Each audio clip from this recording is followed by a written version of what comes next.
বছরটা শুরু হয়েছে ইনসাফ ব্রিগেড দিয়ে, ইউথ ব্রিগেড, তারুণ্যের ভিড়। তুমি তার আগে যে বৃদ্ধতন্ত্র এগুলো বললে, এগুলো 1 দশক আগের কথা। এই 1 দশকে গঙ্গা থেকে অনেক জল বয়ে গিয়েছে এবং সেখানে দাঁড়িয়ে সিপিআইএম সে নিজেকে রিইনভেন্ট করেছে। পার্টি হিসেবে আমরা রিপোজিশন করেছি নিজেকে, অর্গানাইজেশনটাকে রিভ্যাম্প করেছি। এবং এটা একদিনে হয় না। যে তারুণ্যের জোয়ার দেখছো, সেটা তো তৈরি করতে হয়, তৈরি করার মাঠ ময়দান লাগে।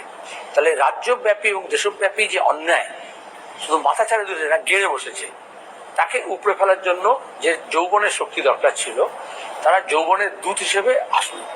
এবং এখন আর এই প্রশ্নগুলো কেউ করে না, বরঞ্চ উল্টোটা করে। গোটা দেশের মধ্যে একমাত্র party CPIM, communist party of India, Marxist, যে গর্ব করে বলতে পারে তার একটা ব্যাটালিয়ন আছে যারা ফ্রেশ ক্রপস, নতুন। বাকিদের মধ্যে সব রিসাইকেল এলিমেন্ট, যারা রুটি নিয়ে, রুজি নিয়ে, হক নিয়ে লড়াই করবে অন্যায়ের বিরুদ্ধে। এটা আমাদের সিপিএম বলে নয়, গোটা বিশ্বে সব সময় যখনই কোনো মেজর চেঞ্জেস এসছে, সেখানে ইউথ ড্রাইভিং ফোর্স। স্বাধীনতা আন্দোলনে তাই হয়েছে।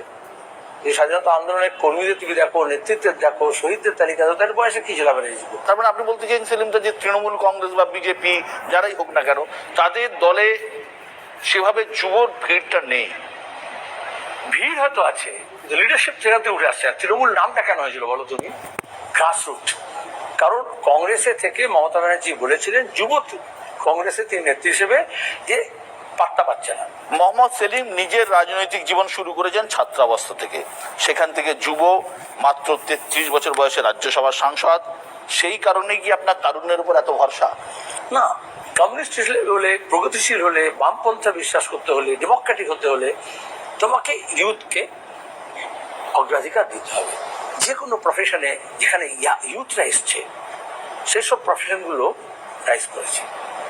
যেটাকে লোকে একেবারে ঠাকুরবা রেসিপি বলে ধরে রেখেছে ক্লোজ, সেখানে কিন্তু সেটা আসে। যে তুমি বলো ফাইন্যান্স, আইটি, এমনকি আগেকার দিনে কি হতো, মেডিকেল ইঞ্জিনিয়ারিং লোকে এক্সপিরিয়েন্স লোককে খুঁজত। এখন লোকে বলে যারা নতুন পাস করে এসছে, কারণ নতুন সিলেবাস, নতুন সিস্টেমটা জেনে এসছে, নতুন রিসার্চটা কি আছে সেটা থেকে করে। পলিটিক্সে পার্টিকুলারলি এই বিজনেস হাউস হয়ে গেছে পলিটিক্সটা, তখন সেগুলো ফ্যামিলি হেড হয়ে গেছে। তাহলে ইয়াং জেনারেশন মানে হচ্ছে তার ছেলে, মেয়েও নয়।